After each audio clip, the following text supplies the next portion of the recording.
Pastor Jerry Reimer, amigo, conductor de programas, empresario. Tantas cosas se pueden hablar de vos, tantas cosas se pueden decir. Gracias por estar presente, gracias por tomar un café. Bienvenido.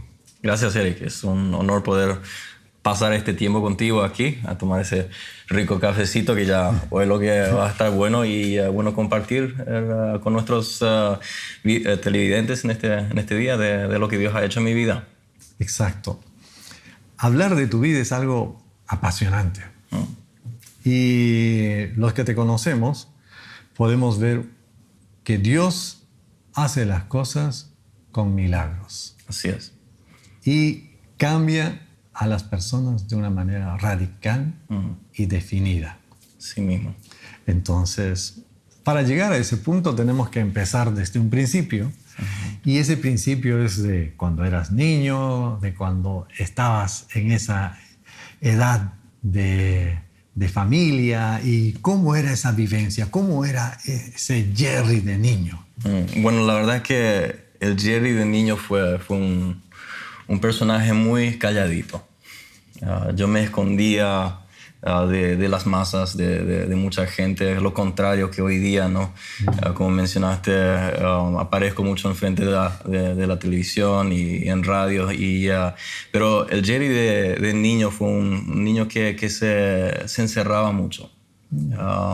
Yo crecí en una familia, siempre nos íbamos a la iglesia, participaba de la escuela dominical y todo, pero en casa las cosas no iban tan bien.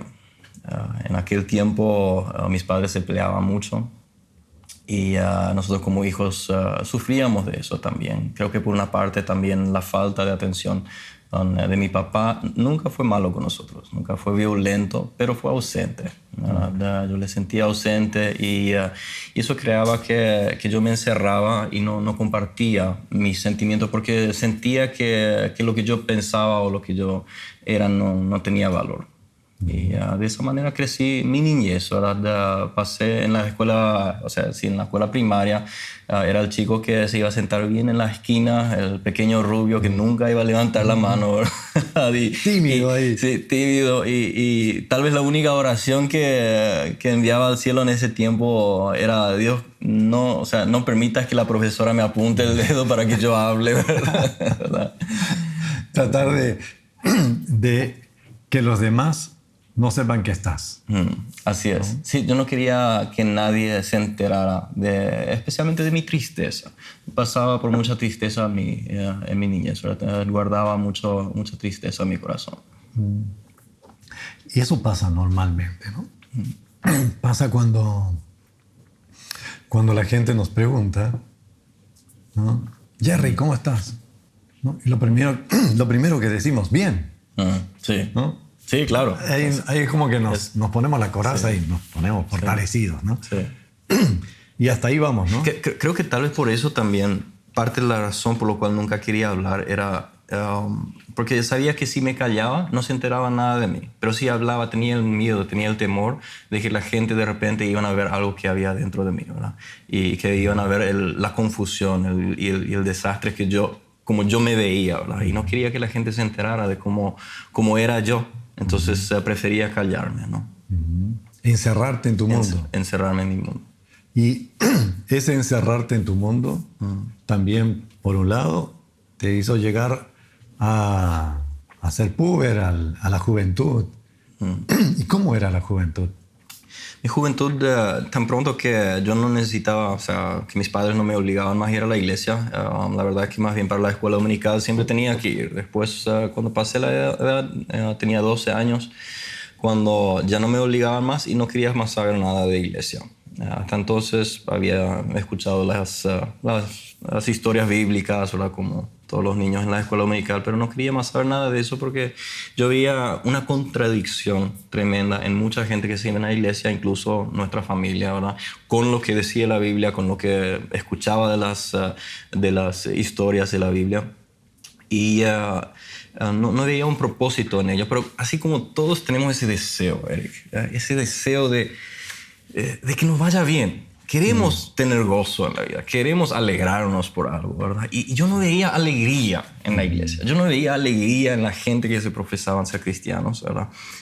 En este entonces, obviamente hoy día conozco a muchos, ¿sí? Y desafortunadamente en ese tiempo no los conocía.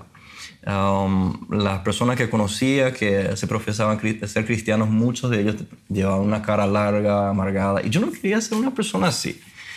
Entonces, cuando llegué a escuchar de que había tal cosa como las drogas, el alcohol, que todo eso, el cigarrillo, todo eso te embellecía la vida. Así, mejora. Es presentadora, mejora y te da esa alegría cuando tomas, ¿verdad? Comencé a buscar una experiencia, comencé a realmente desear probarlo. Y un día se presentó la oportunidad. Ahora tenía un amigo que consiguió, primero comenzó con la marihuana.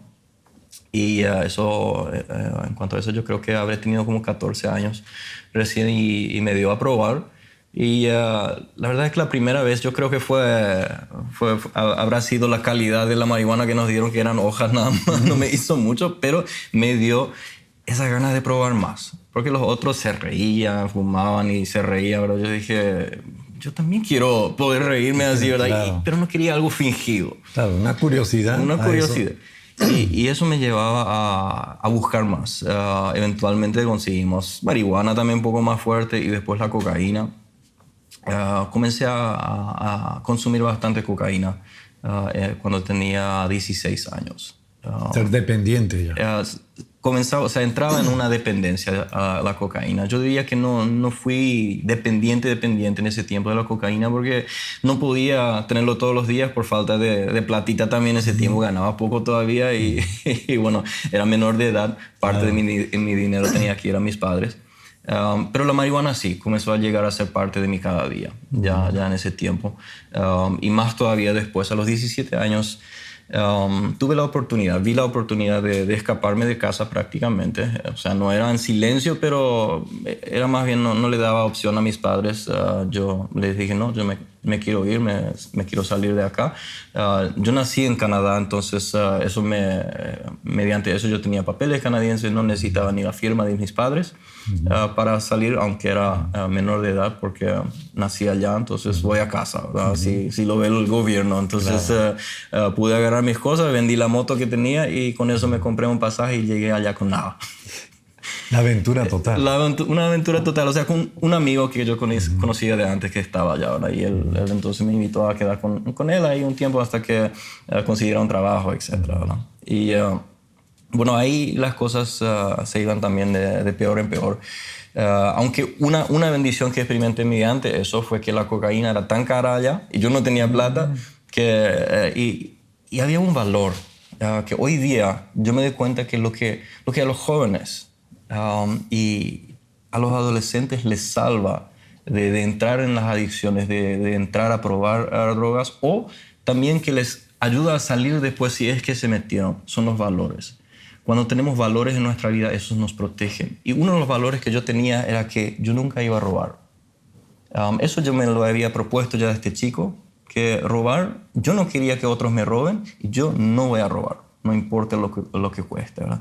Y no permitía que mis deseos por las drogas me llevaban a robar, lo cual muchas veces ocurre, ¿verdad? Que los muchachos, las muchachas que comienzan a tomar las drogas y después ya necesitan y quieren, van y roban, ¿verdad? Y en mi caso me mantuve de ello y eso me imposibilitó entonces el consumo de la cocaína cuando me fui a Canadá. Me ayudó a dejar eso, pero la marihuana era bastante, se podía conseguir de una forma fácil. Más tarde también, una vez que tenía un trabajo, comenzaba a ganar, comenzaba a experimentar con otras drogas. Allá conseguía de toda clase de drogas, especialmente los alucinantes, o sea, las drogas que te hacen alucinar, ¿verdad? Eso me gustaba mucho. Los fines de semana siempre teníamos para nuestras fiestas todo eso. Y hubo un momento también donde entré a consumir el crack. Ahora, para los que conocen lo que es el crack, ahí sí me comencé a meter en un lío. Sí. Porque te nubla. el entendimiento te nubla la vista y ya no puedes pensar más bien. Y ahí sí uno llega a ser capaz de hacer cualquier cosa, ¿verdad? Pero de nuevo fue un valor mío que me ayudó a salir de ahí, porque después de un mes más o menos de estar en las nubes, digamos, en ese sentido, el que me vendía las drogas me robó. Y yo sabía bien que él me había robado. Y yo no sabía de otro que lo vendía, y sabía que eso era una cosa que tenía que cuidar muchísimo, porque en Canadá en ese tiempo, si te atrapaban con crack en la mano, te ibas preso por 40 años. O sea, no es, no es 1 millón, 2 millones de guaraníes y ya estás libre, ¿verdad? Sino que te ibas preso, y te ibas preso por buen tiempo. Entonces me cuidaba mucho, buscaba un poco para ver si no encontraba otro, pero de este personaje ya no iba más a comprar, ¿verdad? Eso era claro para mí. Y eso me dio la oportunidad para ganar otra vez, digamos, aclarar una vez mi mente, y me di cuenta de lo que me había estado haciendo esa droga. Y logré salir, gracias a Dios, ¿verdad? Antes todavía de que mi vida realmente cambió. Pero la marihuana era mi pan diario, decía yo, ¿verdad? Eso lo tomaba a la mañana, a la media mañana, al mediodía, a la noche. El alcohol era más bien fines de semana para las farras. Pero esa era mi vida en mi juventud. Desde los 16, después 17, hasta los 19 años que andaba en ello. Hasta que llegué realmente a un punto donde dije, los primeros años parecía ser que esto era la respuesta. Pero esa es la vida. Claro, es lo máximo. O sea, el trabajo, detestaba el trabajo, porque todo el tiempo que estaba en el trabajo, lo único que uno quiere es volver a casa y poder fumar otra vez tu puchito, ¿verdad? Porque esto es la vida. Y todo se centraba alrededor de eso. Yo no tenía muchos amigos tampoco en ese tiempo. Tenía algunos amigos con los cuales vivía también y compartíamos, pero no era una persona muy social. Seguía encerrándome en mi mundo y bueno, como dije, mi mundo giraba alrededor de ellos, hasta ese punto donde dije, ya, si eso es todo, comenzaba a darme cuenta de que la droga ya no me hacía más lo que me hacía antes, que al tomar la droga eso ya llegaba a ser mi estado normal, que cuando no lo tomaba caía en depresión. Uno necesita más y más. Cada vez necesitas más para que te tenga el mismo funcionamiento, pero eventualmente ni eso ya no te da más esa satisfacción. Puedes tomar más y te va a endrogar más, pero ya no es más esa experiencia. Ya no es ese máximo. No, ya nunca más puedes conseguir ese máximo. Eso uno lo destruye con las primeras veces. Y después uno va en búsqueda de esa experiencia inicial que uno ha tenido. Y no lo encontraba más. Y llegué al punto de decir, bueno, si eso es todo para la vida, ¿por qué no morir entonces en vez de hacer eso, ¿no? Y comencé a pensar. Cómo puedo terminar mi vida. Fue una etapa... Llegaste a un punto donde, bueno, probé lo máximo y ya lo máximo no es... Entonces no existe lo máximo.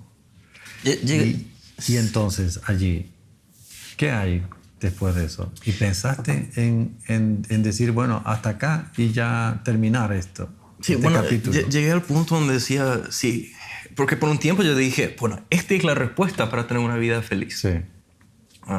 Pero llegué al punto donde me di cuenta que no es una respuesta. No me da esa felicidad. Me dio la ilusión de una felicidad por un tiempo, pero me daba cuenta que adentro de mí yo me estaba pudriendo. Y dije, si eso es la vida, y yo pensando, el tema es esto, al comenzar a usarlo, te ilusionas todo que esto es la vida, y eventualmente te das cuenta que eso ya tampoco más es la vida. Pero te quedas pensando, sin eso es peor. Yo creo que muchas veces por eso es también difícil para el drogadicto tomar la decisión de dejar, porque ya sabe que su vida es un desastre con la droga, pero piensa que va a ser peor sin la droga. Porque es la droga que todavía le mantiene un poco... cree, ¿no? Sí, cree que es la droga que le da un poquito de gozo todavía cada tanto, que le da un poquito de propósito todavía. Entonces...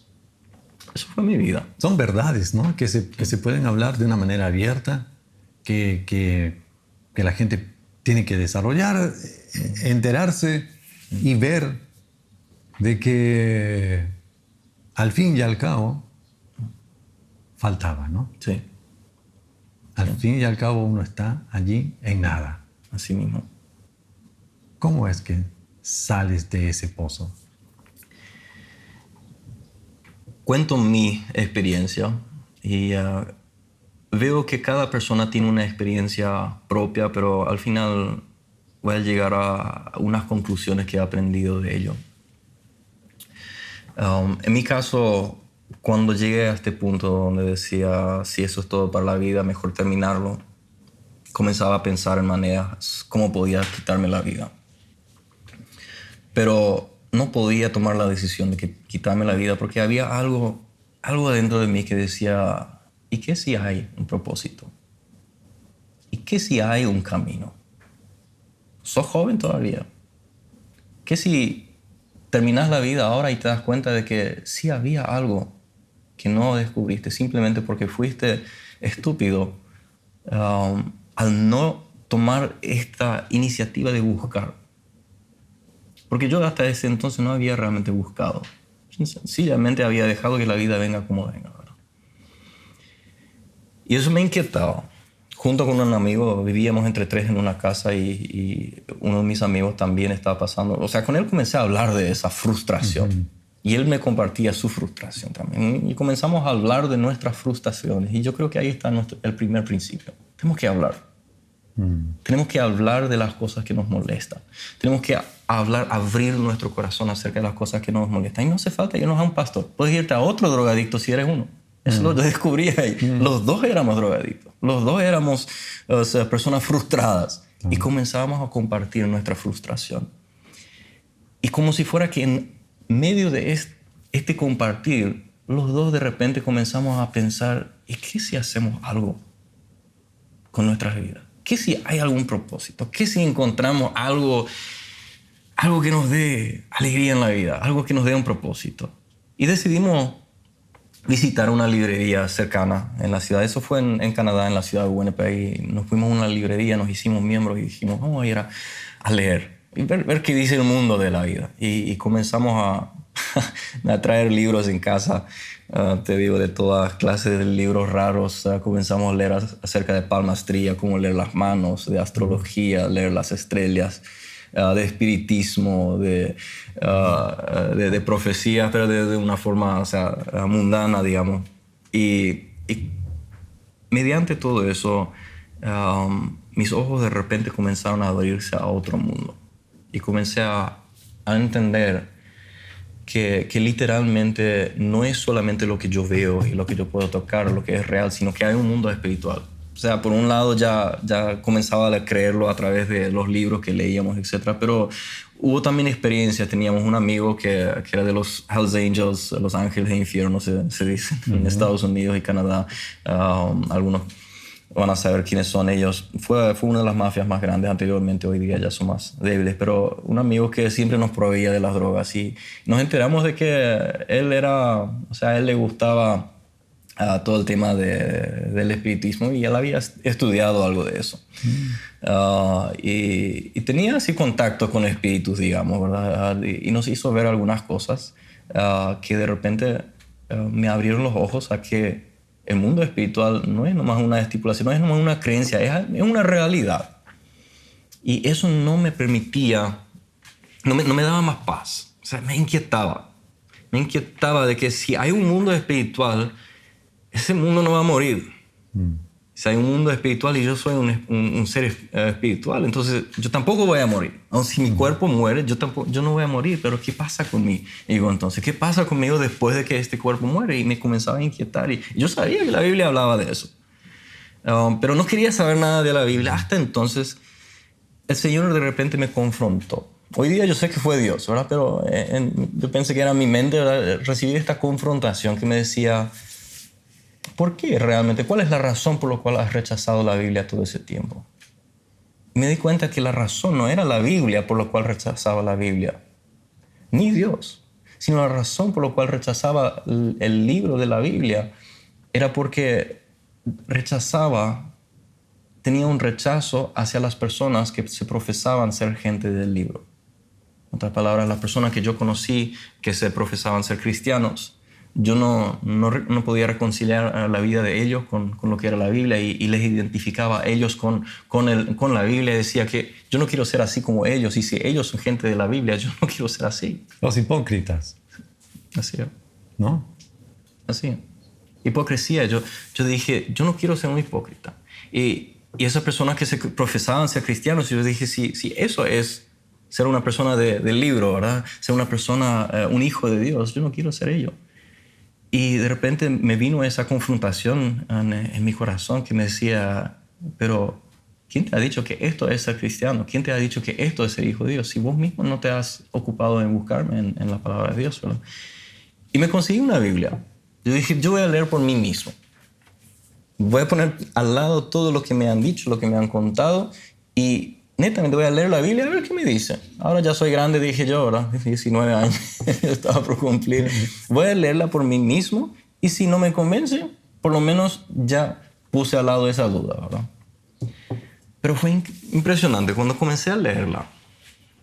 Cada palabra pareciera ser que resaltaba de la página. Y comenzaba a hablarme de una forma increíble. No podía más, casi no podía más bajar la Biblia. Yo trabajaba de tarde en ese tiempo. Fue una bendición que Dios me había dado un trabajo donde trabajaba de tarde, desde las 12 de la tarde hasta las 10 de la noche. Entonces no podía ver mis amigos durante el día. Cuando yo llegaba del trabajo, ellos ya se metían ya a dormir, ¿verdad? Claro. Y a la mañana yo tenía mucho tiempo a mi mano. Y aprovechaba ese tiempo para leer. Y comenzaba a leer. Comenzaba a devorar la Biblia. Comenzaba a entender de que este libro no se trata de una religiosidad, no se trata de una religión. Este libro es la historia de Dios con la humanidad y la historia de cómo Él vino a este mundo. Cómo Él se iba a humillar a sí mismo. Caminar sobre este mundo. Yo no podía imaginarme cómo podía ser cierto. ¿Cómo puede ser que un Dios, el creador de todo el universo, se humillaría de tal forma, viviría sobre esta tierra? No como un rey que, si es que vas a venir por lo menos decentemente, ¿verdad? No, naciendo en un establo, viviendo como gente común y corriente. ¿Cómo Él haría algo así para mí? Y yo no podía decir no a eso. Y de repente me daba cuenta de que Dios no me miraba con ojos de enojo. Yo decía, o sea, sentí de repente que Él, así como yo era, me amaba. Que Él no esperaba que yo cambie. Que solamente quería que yo me acerque a Él. Fue esa noche, una noche que recuerdo muy bien. Fue después del trabajo, vine y agarré otra vez la Biblia porque me impactaba tanto, y ahí leía del Evangelio y leía lo que Jesús había hecho por mí, y me quebrantó y dije, Dios, yo no sé cómo se hace esto, pero yo quiero ser tu hijo. Yo quiero ser un discípulo de Jesús. Yo no quiero ser religioso. Yo no quiero fingir ninguna religión, pero yo quiero experimentarte así como tú realmente eres. Comenzaba a orar y sentí una presencia de Dios tan tremenda en este momento, y una paz que me inundó, un gozo que me vino encima. Y mi vida desde esa noche jamás fue la misma.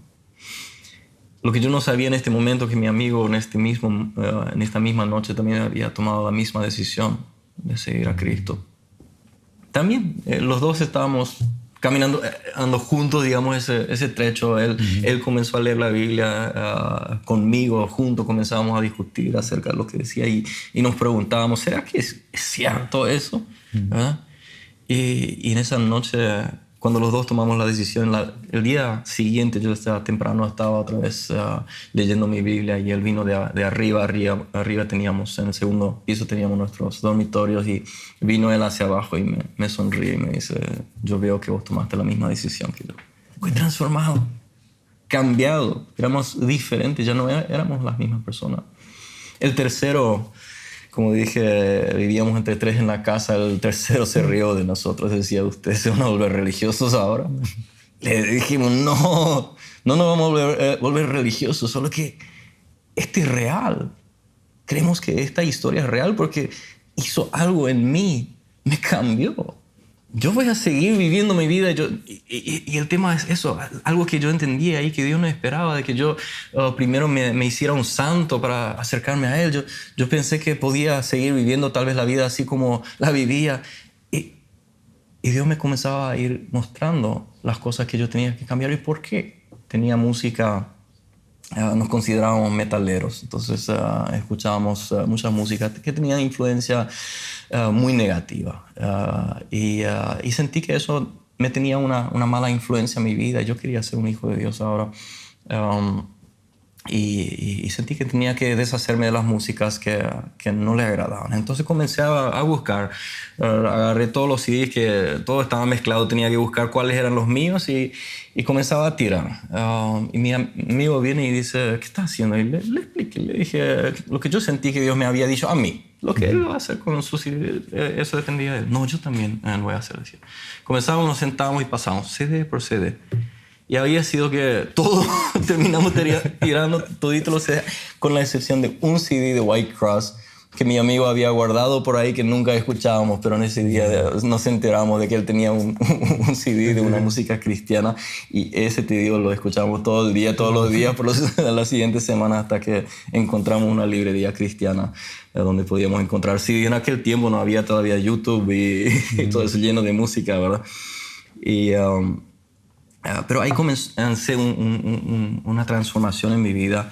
Dios me iba mostrando de a poco. Y sabes que acá hay algo chistoso, tal vez para muchos, tal vez un poco increíble para otros, pero no dejé de fumar la marihuana enseguida. Yo felizmente me levantaba a la mañana, encendía mi joint, decíamos, ¿verdad? Mi pucho, mi marihuana, fumaba y leía la Biblia. Feliz de la vida.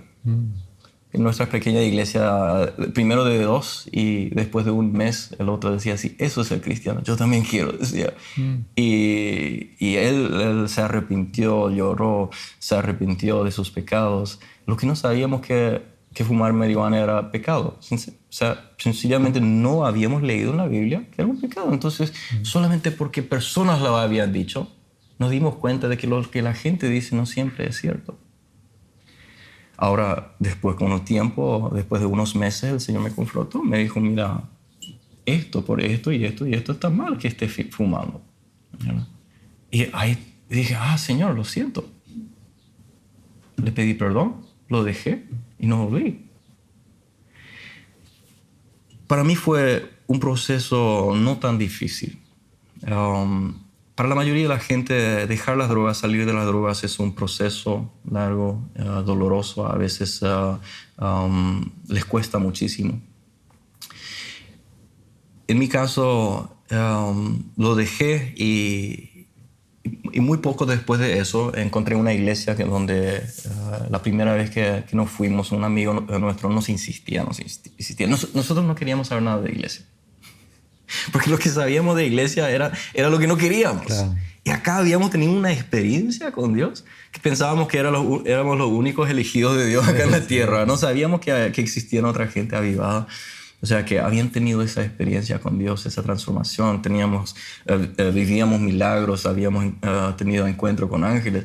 Y cosas así. No sabíamos que había otra gente que lo tenía hasta que un amigo logró convencernos a ir a una iglesia donde vimos que hay más. En ese mismo día había muchos testimonios de sanidad, de gente que se habían convertido, etc. Entonces ahí nos bautizamos juntos y muy pronto encontramos un grupo de personas. Y acá creo que hay una clave. Cuando llegué a esa iglesia, poco después, unas semanas después, me fui a una reunión de jóvenes y apareció un hombre que venía de Loma Plata también. Era un joven también en ese tiempo, era un joven casado ya en ese tiempo. De repente, de lejos nomás le escucho gritar. A alguien. ¡Aleluya! Decía. Y vino corriendo y dije, ¿y este payaso quién es? ¿Verdad? No le conocía yo. Y me habla por nombre y me dice, por vos hemos estado orando. Yo dije, no puede ser. Sí, dice, yo formaba parte de un grupo de oración en Loma Plata, mientras que usted es, vos y el grupo, y conocía a todos. Decía, y estuvimos orando por ustedes, por nombre estuvimos orando por ustedes que conozcan al Señor. Y allá nos encontramos en Canadá, miles de kilómetros de ahí, y él me encuentra en la iglesia y dice, algo pasó contigo. Me dice, el hecho de que vos estés acá ya me dice que algo pasó contigo porque vos nunca ibas a pisar una iglesia. La oración tiene poder, ¿no? Entonces la oración tiene poder. No solamente ellos, obviamente la mamá siempre es la que ora más que cualquier otra persona ora por uno, ¿verdad? Las oraciones de mi mamá, las oraciones de otras personas. Y como ellos nos acogieron enseguida. Desde ese día yo tenía un grupo de amigos que me rodearon y me adoptaron. Inmediatamente tenía un grupo de jóvenes. Familia. Una nueva familia que eran emocionantes también. De repente me di cuenta que ellos se alegraban de la vida. Hacían cosas juntos, salían juntos, comían juntos. Nos íbamos para hacer paracaídas juntos, ¿verdad? Nos tirábamos del avión. O sea, una aventura total que anteriormente ni había tenido. Las drogas no me podían dar esa aventura. De repente vivía una vida que me daba más gozo que las drogas. Una vida real. Una vida real. Una vida cambiada. Cambiada. Y una vida para toda la vida. Así es. ¿No? Gracias, Jerry. Gracias por ese tiempo. 30 minutos han pasado. Nos hemos pasado más de 30 minutos. Y una vida con propósito. Eso es lo que necesito. Tu vida tiene un propósito. Sos pastor. Guías a las personas. Nos ayudas. Tu ejemplo ayuda a que podamos ver ese Dios real, ese Dios que existe y ese Dios que cambia. Así es. Yo quisiera terminar con un pensamiento todavía, Eric, antes de que me cortes acá. Sí, porque creo que este es un punto muy importante. Dilo con toda confianza. Las relaciones son lo que nos destruyen o nos construyen. Lo que a mí me llevó a la adicción a las drogas fueron relaciones rotas. Y lo que después me ayudó a restaurarme tan pronto y sin grandes problemas fue que pronto mis relaciones fueron restauradas. Una de las primeras cosas que yo hice cuando tomé esa decisión, agarré el teléfono y llamé a mi mamá, llamé a papá y llamé a las personas con quienes tenía que reconciliarme. Pero lo hice de corazón. Yo les perdoné de corazón. Les solté y de ahí comencé a construir buenas relaciones en mi vida. Y eso es lo que a mí me ha guardado. Nuestra relación con Dios y nuestra relación con gente. Cuando esos están bien, estamos protegidos. Amén. Jerry, ¿es necesario poder reunirnos otra vez? Con mucho gusto. ¿Es necesario poder hablar de los temas que Dios está haciendo en tu vida? Porque hay mucho para contar. Hay mucho para contar, Sí. Hay mucho para decir. Así que te invito a estar otra vez en un café conversando un poco de tu vida y de Dios. Con mucho gusto. Que Dios te bendiga ricamente, que bendiga tu matrimonio, que bendiga tu ministerio y que bendiga también tus emprendimientos. Gracias, Eric. Gracias por tenerme.